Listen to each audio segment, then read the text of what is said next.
Okay, so what we're going to talk about tonight is offline list building and getting your emails opened and read. Now, where we're calling it offline, we don't necessarily mean offline in that, it's not involving, the internet or the, you know, wide world web at all and dealing, strictly with, newspapers and that kind of thing. Although you can do list building to an extent with that. And in fact, Dana has, a lot of experience with doing uh, running a newsletter and a list building offline. She's been doing it for years. And in old school, that's how it was done. It was done through, physically printed newsletters and magazines that were sent out on a time basis.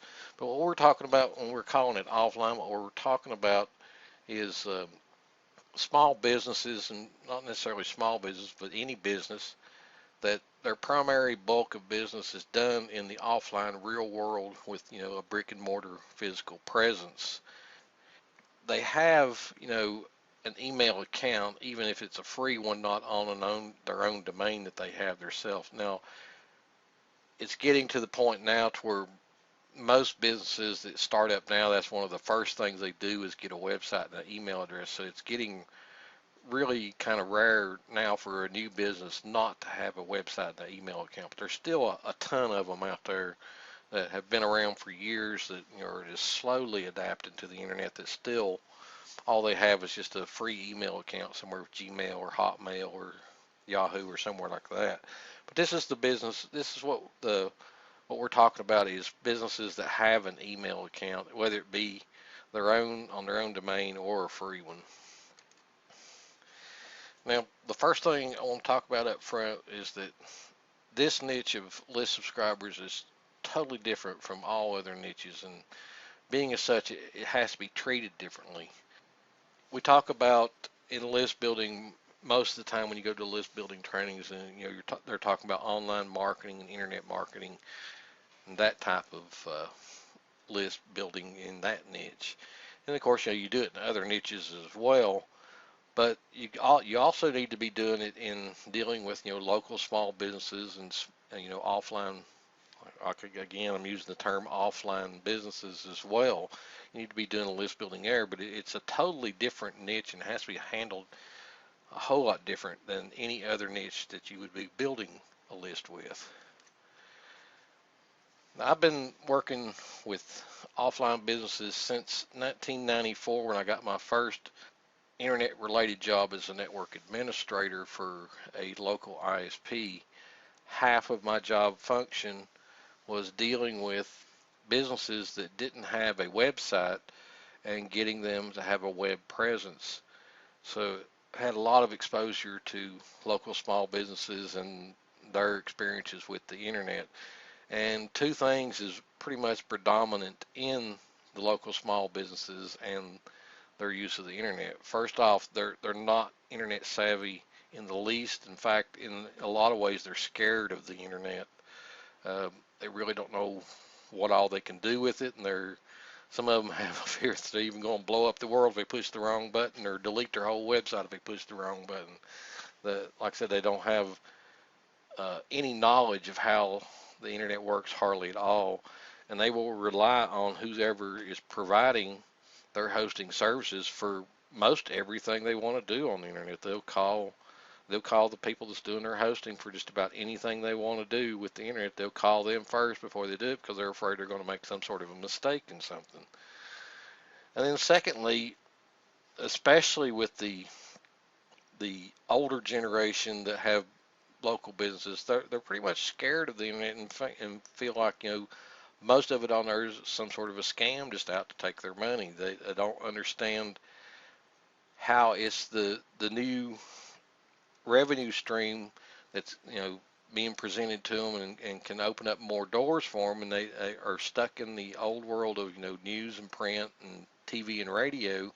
That the internet is just something that they just don't see how it can benefit them at all. So you have a little bit of hindrances or obstacles to overcome with small businesses to start with to get them online and get them to using parts of the internet that would help them in their business. Now, Getting someone from an offline business to subscribe to your mailing list is not as easy as list building and other niches. You'll see WSOs talk about how easy it is to get people to subscribe to your mailing list in the offline world, but it's not as easy as they claim it is. Uh, like I said, most businesses, they barely know how to use the internet. Some of them just barely know how to check their email. And like I said, some of them are really scared of the internet, and they're afraid to opt into a mailing list. Now, for the most part, the things that we would normally do in list building and other niches, offering some sort of a free report or a video or audio, primarily doesn't work with the offline businesses. They're not interested in a free report. Very seldom will they even read a free report. If you were to even give them one, if you were to subscribe to your list because of one, they would never read it. They basically don't have time for it. They're so busy dealing with their real world physical business, they don't have time to deal with things that are on the internet. They just soon pay somebody else to deal with it and not have to let it take up time in their day so they can go on being productive in their physical business. And the second thing is, they have a fear of being put on a spam list. And that's true in a lot of cases, especially with people that are brand new to online marketing that are trying to build a list in the offline sector. They pretty much don't know how to handle the list, so they handle it just like they would any other list, and they view it as spam. The getting so many contact emails from a list owner, to them it's spam to get contacted way too often. In fact, a lot of them, the offline businesses, are so internet inept that they'll ask you to add them to your mailing list instead of filling out an opt-in form. And I've had this to happen numerous times. Go to some sort of a meetup, a chamber meeting, or something like that, and you tell them about how you have something that might interest them, that might help them with their business, some information you have, and they will ask you, well, put me on your mailing list to send it to me. And you can do that, and we'll talk about that here in a little bit, how you can do that safely. But some of them, even when they get to an opt-in form, they really don't, they're afraid to enter their information into it, especially if you're asking for, a real name. We've seen the trend here lately in all niches of list building where you're going to get a lot more subscribers if you don't ask for the name as opposed to just asking for the email address. This is really predominant in building a list in the offline niche, in that people will enter their email address before they will enter their name and their email address. I've even had people send me letters and ask me to put them on my mailing list instead of actually going to an opt-in form. They would rather send me a physical piece of mail asking me to put them on my mailing list instead of going to a web form and doing it there.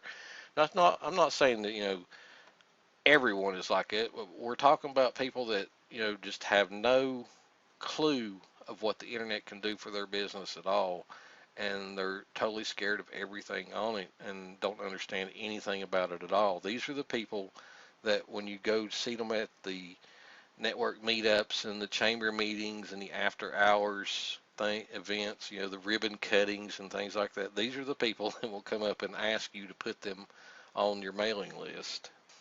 So if there ever was a scenario where I would recommend a self-hosted autoresponder that you host on your own web hosting account, this is the niche that I would recommend that you would do one. Of course, I would recommend that you have it set up properly. You go through all of the proper steps of setting up, the DNS, DKIM, and SPF records for DNS so that your emails will get delivered, and you use a third-party email delivery service such as Amazon SES or SendReach or fcmtp.com, somewhere like that, where they have working relationships with the internet providers to have your emails actually be delivered. I don't recommend doing a self-hosted autoresponder account on a shared hosting account, and probably not even a VPS account, because VPS accounts again can be seen to as the internet providers as a possible spam source. But with a self-hosted autoresponder, you do have the option of adding people manually to your list yourself in the case of somebody asking you to put them on their on your mailing list. You can do this somewhat to an extent with like Aweber or GetResponse, but it looks suspicious to them if every subscriber comes from the same IP address, and eventually you will get a call from Aweber or GetResponse asking why you're getting so many subscribers from the same IP address over and over again. Now you can go to the the extra effort of using proxies and that kind of thing, but it gets aggravating to do that. Like I said, if there ever was a niche where I'd recommend a self-hosted autoresponder, this offline marketing to offline businesses would be the place where I would recommend one. But obviously, you don't want to just go out and gather up email addresses and start adding them to your list. You obviously want to have their permission before you manually add them to your mailing list. It's just the same as anything else. People don't want to be automatically added to something that they didn't ask for. So be sure that if you do go this route of setting up your own autoresponder and that the people ask to be put on your mailing list, even if, like I said, you're at a meetup and they ask you to subscribe them. But what we want to talk about tonight here is not so much about, the physical, technical aspects of list building, but what we want to talk about tonight is how to manage these people that you have on this list that you've been building, and how to deal with them and get the most response and be effective with marketing to them through email. The first thing you got to realize is that these subscribers are not at their computers most of the day. So time-sensitive scarcity rarely works out well for you in email campaigns to an offline list that you're building. It can work in certain circumstances depending on what the offer is you're offering. If it is something that you can, adjust the actual availability of it, and that you give, plenty of time for the expiration. In other words, you can't send out something that's going, saying it's expiring in 24 hours and expect a good response from it, because it may be 2 or 3 days for, a local small business owner will check his email. The internet is not their priority. In fact, they would rather have somebody in their business check their email account for them than let them know if there's something important in it before they would actually go check it themselves. And a business owner that doesn't have anyone to do that, checking email and logging into Facebook and things like that are going to be things they only do a couple, 3 times a week. It's not going to be something they do on a daily basis. So the traditional ways of marketing through email where we have some sort of a limited time offer sale pretty much won't be effective with this type of list that you're building, given that there are circumstances where it could work for you. Now secondly, you got to realize that while repeated exposure is a must, daily mailings will cause people to unsubscribe. The reason being is again, these people are not at their computers all day long, and some of them, only check their email, once or twice a week, or some of them just check it once a day or whatever, and they don't want to see their inbox filled up with, emails from you. So daily emailings to a list like this are going to cause a lot more unsubscribes and actually give you a bad reputation out in the local community as being a spammer. They'll tell their other business people they associate with that if they get on your mailing list, you're going to spam them, even though you're not spamming them. You're just sending them a daily email. To them, they look at that as being spam by getting so many emails that when they log in to check their email, if it's been several days since they've checked email, they see 4 or 5 or 6 or 7 emails from you. They view it as you're filling up their mailbox. So it's been my experience, and like I said, I've been dealing with these people since 1994. It's been my experience with these people that twice weekly is enough, and you need to space the emails at least 3 to 4 days apart.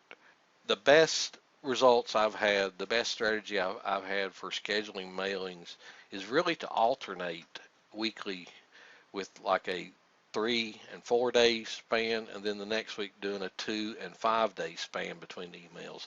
And the reason why that works is it doesn't get to be a timed thing where they can expect an email from you every 3 to 4 days. Having a weekly alternate schedule like this breaks up the days to, they really don't know when an email is coming from you. But still, using this schedule here, you're only sending them 2 emails per week, and that's pretty much acceptable to get 2 emails per week from uh, an internet provider or internet marketer. They'll live with that. And it depends on the content in the email as well, of course. But that's what we're talking about here, is the actual scheduling and not bombarding them with emails.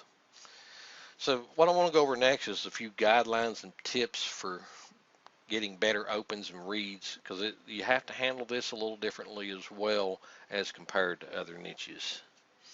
Paul says, I would agree with the email address without the name too. Yeah, it definitely makes a difference. I mean, I don't know what it is, but people feel like by giving you their name that they're giving out too much personal information. And one reason why people say it works is, because it's faster, that, they don't have to type as much, which, I guess has some legitimacy to it. But the biggest thing is people feel like by giving you their name that they're giving away too much personal information. Wall's asking, how do you keep a record of the requests to be added to your list in case of a problem later? Usually when I get a request like that, it's usually at a meetup where I'm giving out business cards, and they will usually give me a business card with their email address on it, and I'll write it on the back of the email, on the back of the business card, that they asked to be added to the list. Rarely, I've never had an offline business to complain about being added to their list, to a list. They pretty much, when they ask to be added to one, they know they're going to be on one. So I've never had any one of them to do a complaint. I've had them to unsubscribe, but I've never had them to complain. Okay, so moving on with some of the guides and tips. The first thing you want to do is you want to make your emails short and to the point.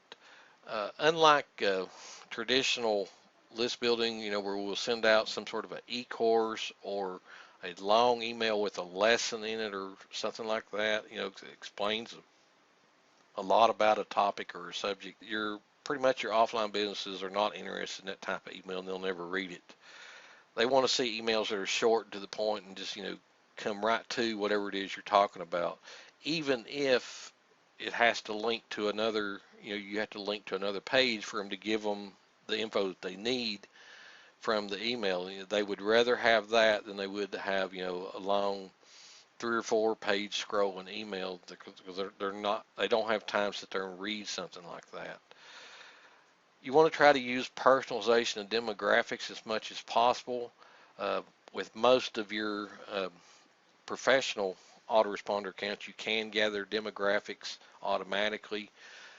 With some of the self-hosted autoresponders, especially like IMC Rapid Mailer, you can get some demographics with it, depending on what plugins you're using in conjunction with it. But the more personalization that you can use, as far as, naming their business name, the city they're in, and that type of thing, the business that they're in, the business niche that they're in, and make it seem, like the email is tailored to them, will help you a lot more.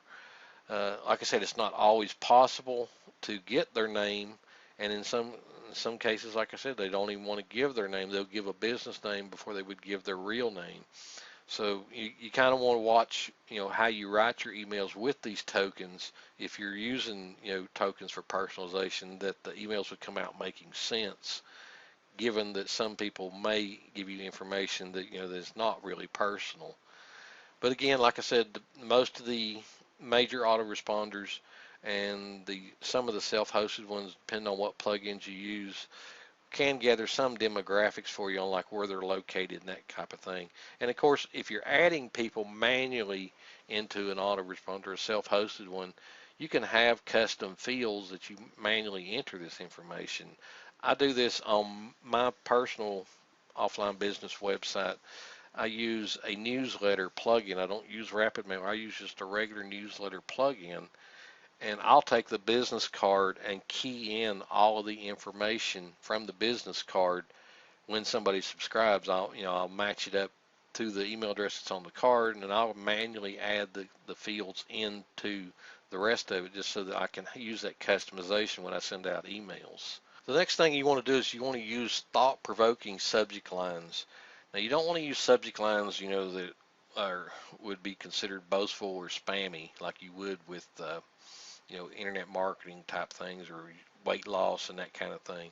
Subject lines that ask a question I've always found work the best, and actually that works the best in any niche. If you use subject lines that ask a questions, it gets people to open your emails more because they're interested in seeing what the email has in it if you're asking them a question from the very beginning. Again, like I talked about a little bit ago, repetition works, but just don't overdo it and don't send too often. Again, I recommend no more than twice a week. And using my alternating schedule, like I said, I've had really great results with that, alternating between 3 and 4 day spans and 2 and 5 day spans. That seems to work the best with this type of niche list building. The next thing is send from a real name and not your business name. A lot of people, when they set up a mailing list for the local small business list that they're building, they will set up that as the email coming from their business name. That looks too impersonal. The whole thing about working with local small businesses, that they want to know that they're dealing with a real person and not some sort of a company that's overseas that they can't contact or whatever, that they can only contact them through the phone or the internet. They want to know that they're dealing with a real person. So use your real name as much as possible, and even have your from address be your real name instead of your business name. The next thing is use the send address. It should be a name that's recognizable that will identify you. Most of the time, these are people that you've met and you've exchanged a business card with them. So you should have an email address that's on your own domain, and it can be with Gmail or Yahoo as well. But the actual address needs to make sense, that they can recognize from the email address when they see it in their inbox that it's somebody that they've met or they know of. They've been to your website for whatever reason, they were directed there through a meetup or whatever. But you want to have an email address that identifies you. In other words, having something like nag919 at gmail.com, is not going to be recognizable. But having Bob Smith Web Consulting at gmail.com is more recognizable as being something that they can identify if somebody they've met. Next, you can format your emails to have no more than 2-line sentences in the paragraphs. Again, it makes it easier to read. It makes it quicker to get to the point when you have just short paragraphs. These long paragraphs that have 50, 100 words in them, people will skip over those. They won't read them. But a short 1 or 2 lines, they will read those. And again, you want to make these emails short and to the point, even if you just have to, at some point in it, have a link and redirect them to a page for more information.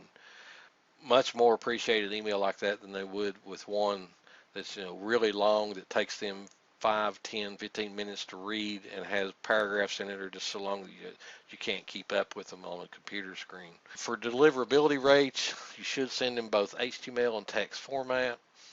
This will help you get through the email service providers spam filters if you're using both email and text format. If you send in just one or the other, I would recommend text over HTML. Text will get delivered a lot more than just a plain HTML email. But for best results, I do recommend using both. And most of your major autoresponders have that option to send them both text and HTML.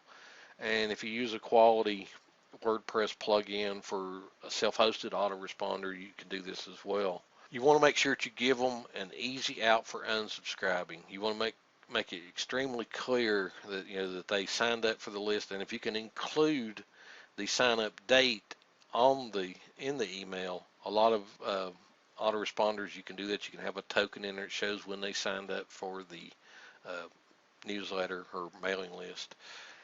That'll help a lot into them remembering when that they did sign up, or even in the case of being asked to be put on the mailing list.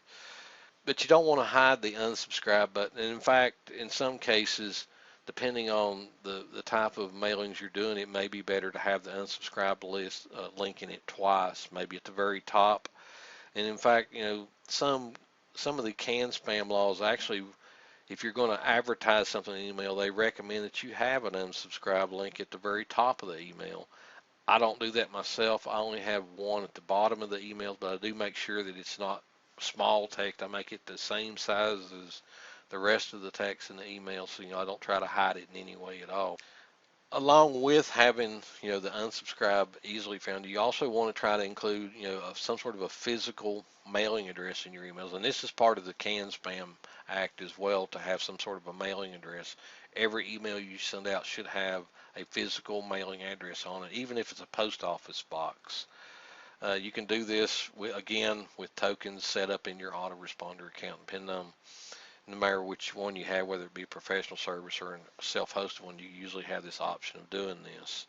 This will help a lot in a way, as well, in this niche of people remembering if they either subscribe to the list themselves or ask to be put on the list by seeing a physical address that matches the city that they're in, if it's happens to be the same city that you're working in. Creating custom landing pages with personalization works the best I've seen when you're going to include links. Now, it does require a little extra work to do that, and you may not be able to do this for a huge list unless you use some WordPress plugins that will allow you to use tokens in your email that can pass through to a landing page. There's actually a plugin that you can get for WordPress called Getter that will actually allow you to send tokens out in your emails that when the link is clicked, those tokens will pass through to the landing page and populate the landing page. So you only have to create the landing page once, and anyone that clicks a link goes to it will have, like either their business name or their address, whatever tokens you've decided to use. Those work the best. Like I said, if it's a really small mailing list, it may not be too bad, creating, a specific landing page for, somebody, especially if it's somebody it'd be really lucrative for you to deal with them to get their account. It may be well worth it to just, really design a good page for that. And you can always make it a template and just use it, and just change it out, certain areas of it for other clients. So, but like I said, if you're using that plugin I just talked about, Getter is what it's called. You can go over on WordPress.org and search for it. You can actually do this automatically through tokens in your autoresponder and have it pass through to the landing pages on your WordPress site. And then lastly, we talked about this a little bit. Free still works. You can get people to subscribe to your mailing list for some sort of a free offer, but free reports, like I said, perform the absolute worst. Business owners will pretty much won't subscribe for a free report. You can get them to sometimes subscribe for some sort of a video or audio or something like that, something where they just have to sit down and listen to it or watch it. But asking them to actually read a report is pretty much, wasted time. They're not going to do that. Offering free audits, consultations, evaluations, something that would help them in their business to determine how effective their business is or how much better their business could be or how well it's doing. Those are the kind of free things that, will get people to subscribe to your list, something that actually helps them, not something that just tries to market to them or explain something to them. They will subscribe to your list for something free that that they feel like will actually benefit them, instead of something that's going to try to educate them or train them. They're not really in the mood or in the position to want to be trained about the internet. You'll find that once you start dealing with local businesses or any small businesses, once you sign them up as a client, they'll pretty much just hand everything over to you and want you to do it for them. They have their set schedule, what they're doing in their physical business, and the internet is something that they don't know about. They don't have time to learn it, so they would much rather just have you do it for them, and they pay you to do it, and that's why you can command such a good return on the prices that you charge for doing this stuff, because for the most part you will wind up doing most of the internet related things for their business for them. Well, I was asking, have you tried using video email or videos with the demographic? I have tried using video email to some extent, and what I've ran into with doing video email is, first off, video can't an email can't play a video directly.